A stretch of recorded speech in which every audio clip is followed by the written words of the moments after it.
Salut tout le monde, j'espère que vous allez bien.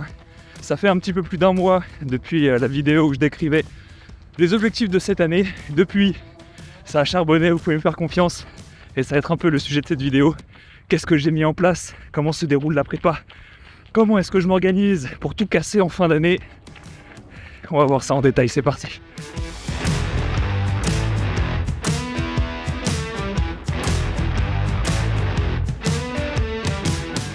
On va pouvoir débriefer le dernier mois de préparation, on va faire ça intelligemment. D'abord, on va parler de tout ce qui est course à pied. Ensuite, on va parler de tout ce qui est renforcement. Et troisièmement, on va parler de tout ce qui est cohabitation entre les deux. Parce que elle est là la difficulté, réussir à faire cohabiter les deux le mieux possible. Commençons par la base. Avant de parler de quelle séance je fais quoi, quand, il faut définir ses priorités et les ressources qu'on est prêt à allouer. Ça, c'est quelque chose que je répète à peu près 1000 fois dans toutes les vidéos campus.coach. C'est quelque chose que je répète à chaque podcast dans lequel j'interviens. D'ailleurs, quand je me réécoute, j'ai l'impression de répéter tout le temps la même chose. Bon, si j'en parle beaucoup, c'est parce que, en réalité, c'est hyper important. Pour moi, actuellement, la course à pied n'est pas une priorité. Ça a deux impacts. Premier impact sur le volume d'entraînement que je fais par semaine. Et deuxième impact sur ma susceptibilité à rater un entraînement. Ce qui fait que sur ce dernier mois, même un peu plus longtemps maintenant, ça me fait 6 séances de course à pied par semaine et entre 2 et 4 renforcements par semaine. Ce qui me fait 9, 11 entraînements dans la semaine. Ça peut paraître beaucoup, mais en fait, en termes de volume, c'est même pas 10 heures. Allez, on arrondit à 10 heures. Ça reste toujours 2,5 fois moins que ce que j'avais pu faire pour Kona. Ayant connu pire, maintenant, ça paraît facile. Commençons ce focus sur la course à pied. Alors, je vais pouvoir m'aider un petit peu de Training Peaks pour retracer un petit peu les dernières semaines. Comme vous pouvez le voir, c'est ce qu'on avait vu la dernière fois, une progressivité exemplaire, très peu d'intensité, mais en tout cas très progressive sur le volume. Et là, ça faisait 3 semaines que je me stabilisais aux alentours de 60 km. Là, la semaine dernière, je suis passé à 65. C'est peut-être le volume approximativement que je vais faire encore cette semaine. Seulement, au lieu de le faire avec 6 séances, je vais le faire avec 7 séances. Pourquoi se palier à 60 km? C'est simplement pour prendre le temps de stabiliser un petit peu quelques petites douleurs que j'avais. 5e run de la semaine. Ce qui est le plus limitant sur ce run, ça va être tous les tendons, les muscles et les structures de la loge postérieure du tibia. Là, je le sens. Le cœur est tranquille. Et pourtant, je vais pas aller plus vite que ça. Là, je dois être à quasiment 10 km/h à peine. Mais voilà, il va falloir passer un peu de temps à 60 km semaine, histoire d'assimiler au niveau des tissus un peu la contrainte mécanique. Et ce petit palier, ça a permis justement de stabiliser les douleurs, d'ailleurs de les faire diminuer aussi. Là, ça fait environ 1 ou 2 semaines que vraiment je fais des courses à pied avec aucune douleur, vraiment zéro. Ce qui n'est pas arrivé depuis... Ouf. Qu'est-ce qui a permis en tout cas cette amélioration? Alors évidemment, c'est comme à chaque fois, c'est un faisceau de choses qui coïncident et qui font qu'on n'a plus mal à un endroit. Donc est-ce que c'est l'un, est-ce que c'est l'autre? Je vais essayer de tous vous les dire. D'abord, l'antécédent de course à pied. Évidemment, quand on cumule les semaines, petit à petit, les tissus vont venir s'adapter, vont venir se renforcer et ça va jouer en notre faveur. Deuxièmement, j'avais une paire de chaussures que je me traînais. Alors, oui, les chaussures, ça ne crée pas de pathologie, d'accord. En fait, ces chaussures-là, jour 1 où je les ai mises, j'avais mal au fibulaire, donc il n'y a même pas une douleur que j'ai habituellement. Mais comme je les ai achetées, je me suis forcé à les mettre. Là, pour la reprise, je me suis dit, de toute façon, le corps s'adapte à tout. Si j'y vais assez progressivement, patati. Bon, le jour où j'ai arrêté de les mettre, une semaine après, ça allait déjà beaucoup, beaucoup mieux. Ensuite, ça va paraître anodin, mais j'ai repris les échauffements avant de courir. Alors oui, certes, ça fait passer un petit 5-10 minutes à s'échauffer, à prendre le temps, etc. Oui, mais les panthères dans la jungle, elles ne s'échauffent pas avant de Oui, d'accord. De fait, depuis que je m'échauffe, ça va beaucoup mieux aussi. Sur mes routines d'échauffement, il me semble qu'à l'époque, j'avais fait une vidéo sur l'échauffement que je vais vous remettre, parce qu'en fait, c'est exactement le même échauffement russe, et des sauts sans rebond en échauffement. En plus des échauffements articulaires, évidemment. Je pourrais rajouter évidemment le renforcement, qui à mon avis joue forcément un rôle. On va en reparler juste après de ça. Donc voilà, malgré toutes ces années en endurance, vous pourrez vous dire que c'est ultra facile pour moi, que j'augmente mon volume comme ci, comme ça. Non, en fait, c'est difficile pour tout le monde. Tout le monde a ses petits obstacles, chacun a ses petits défis personnels, et puis le but, c'est que chacun trouve des réponses afin d'aller vers ses objectifs. Toujours des petites douleurs à droite, à gauche, donc on fait le taf, on fait le renforcement, et on se montre à l'entraînement pour que ça se renforce.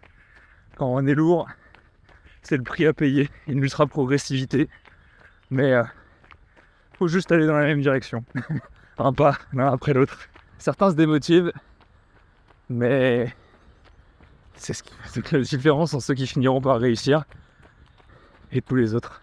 Si on reprend un peu le calendrier, voilà un petit peu la semaine que je vais avoir cette fois-ci. On pourrait regarder la semaine précédente. Dans ma semaine, pour l'instant, je fais ça très facilement. Un fractionné, comme vous pouvez le voir, le fractionné c'est aujourd'hui pour moi, et une sortie longue avec du tempo sur la sortie longue. Tout le reste, c'est de l'endurance fondamentale. Il y a des endurances qui sont plus actives que d'autres. Il y a en général entre 1 et 2 sorties en endurance fondamentale que je fais à jeun.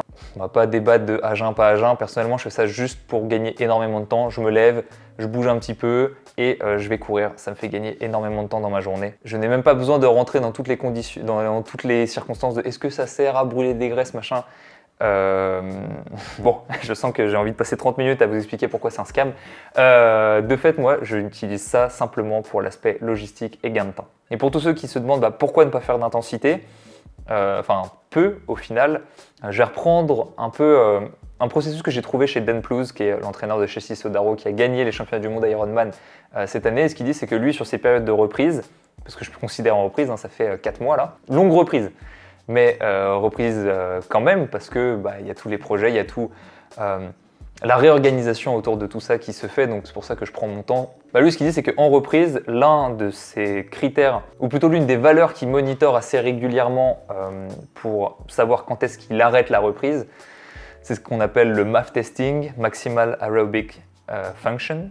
Bon, grosso modo, c'est 30 minutes au premier seuil. Si vous ne connaissez pas le premier seuil, on n'en a rien à faire. Ce qu'il faut, c'est juste une fréquence cardiaque et une vitesse standardisée par rapport à un feedback interne qui est votre fréquence cardiaque, ça marche très bien. Et moi, puisque ça continue d'augmenter, je suis en mode pourquoi est-ce que je me ferais mal avec de l'intensité alors que pour l'instant, je progresse tranquillement. D'ailleurs, très belle sortie d'endurance fondamentale que j'ai faite hier. J'ai eu l'occasion il y a quelques semaines, quand je fais peu d'intensité pour voir s'il me restait un peu de vitesse, j'avais un 6x3 minutes à faire, je me suis dit autant le faire sur la piste, choper les infos, voir les vitesses. Bon, c'est pas mal.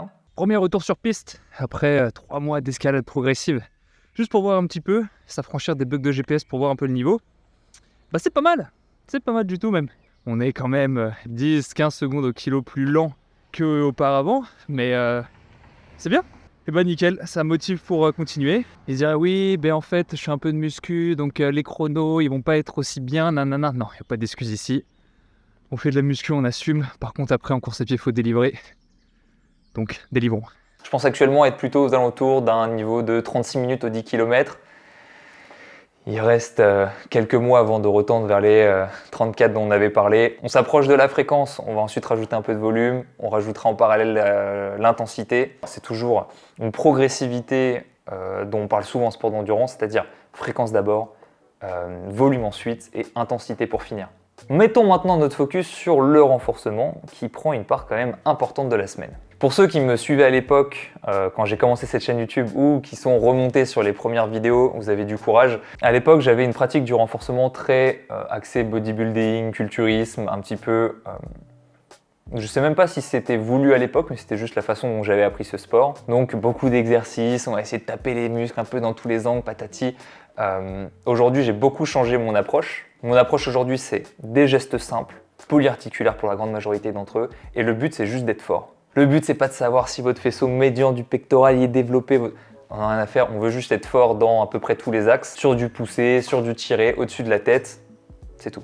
Donc cette simplicité, si je vous donne les mouvements génériques, pour tout ce qui va être poussé, développé couché, développé militaire, tirage, traction, et pour les jambes, fente principalement. Personnellement, j'ai abandonné tous les mouvements type squat, type soulevé de terre. Là, je fais confiance à des personnes qui font de la musculation depuis des dizaines d'années, qui ont coaché des centaines de personnes. Tout le monde s'accorde à dire qu'en gros, le soulevé de terre, ça finit toujours mal, le squat aussi, donc finissons bien. Alors, sur mes 2 ou 4 séances, est-ce que je ne fais que ces exercices-là ? Non. Ça, c'est mes exercices principaux. Et ensuite, j'ai ce qu'on pourrait appeler des exercices de prévention. Et ça, ces exercices de prévention, alors hormis les rotations externes de bras qui sont purement pour le renforcement, tous les autres sont focalisés sur la prévention en course à pied. Et là, c'est mes classiques, du reverse dead mill, du reverse step up, des extensions de mollets et du leg curl. Basique, extrêmement efficace. Le petit combo reverse step up avec extension de mollet assis, de toute façon, moi qui ai tendance d'habitude à développer des périostites, j'ai jamais oublié le nom tellement ça fait longtemps que j'en ai pas eu, Ça me passe maintenant largement au-dessus de la tête grâce à ça. Et comment est-ce que tout ça se répartit au sein de la semaine? C'est simple. 2 séances, le minimum c'est une séance bas du corps, une séance haut du corps. Dans l'idéal, je double ces séances-là dans la semaine. Quand je dis dans l'idéal, en fait, je les double tout le temps, mais si j'ai un déplacement, si j'ai un imprévu professionnel par exemple, je peux faire sauter 1 ou 2 séances. Tout à l'heure, je vous ai dit que quand j'ai fixé mes ressources, j'ai aussi fixé mes priorités. Et donc, il faut savoir qu'est-ce que je fais pour lâcher du lest. La course à pied, varier votre volume d'une semaine sur l'autre, varier votre fréquence même au-delà du volume, c'est une grosse bêtise, donc je me laisse aucun choix sur la course à pied. Mais le renforcement, c'est ce qui va pouvoir sauter, ce qui va pouvoir moduler si jamais il y a des petits imprévus qui se pointent. Évidemment, ma vie étant un long fleuve tranquille, j'ai très peu d'imprévus, mais ça peut arriver.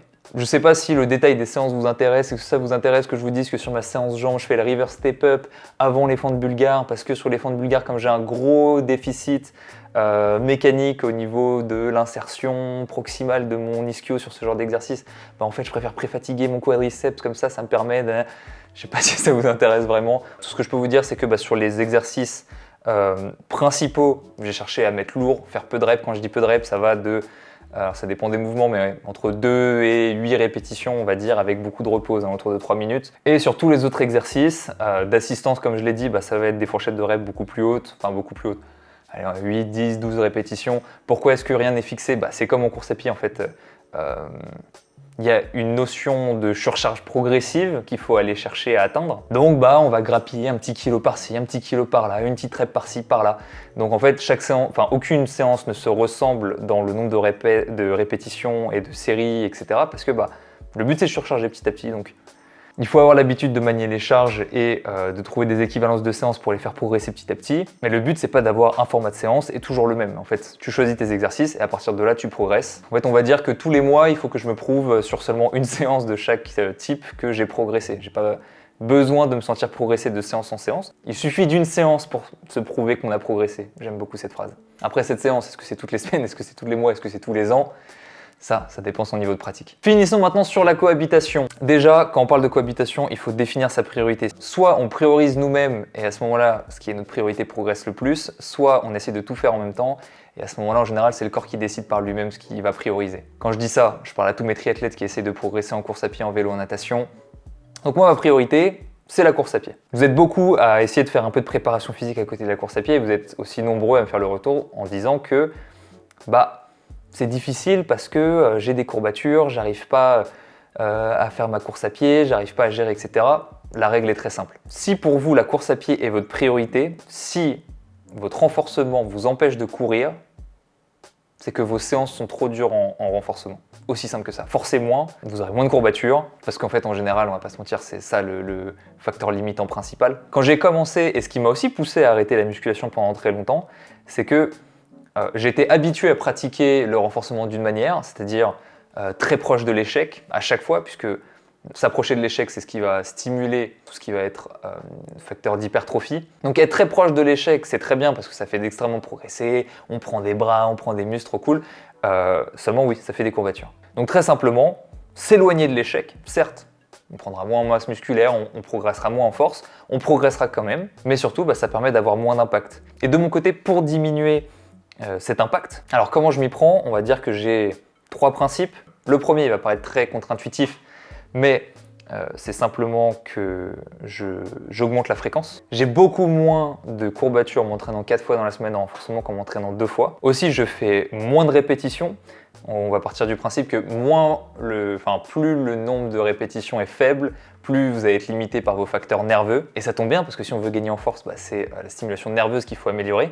Et améliorer son système nerveux, même si ça veut forcément dire qu'il y a de la contrainte mécanique, etc. Je trouve, en tout cas de mon point de vue, que ça a moins d'impact sur le tissu que faire des séries mi-longues, on va dire, de 10-15 répétitions, on est proche de l'échec. Donc, je diminue le nombre de répétitions, ce que je vous ai dit tout à l'heure, et ça me permet de sortir de mes séances. Alors, épuisé nerveusement peut-être, mais en tout cas, pas du tout physiquement.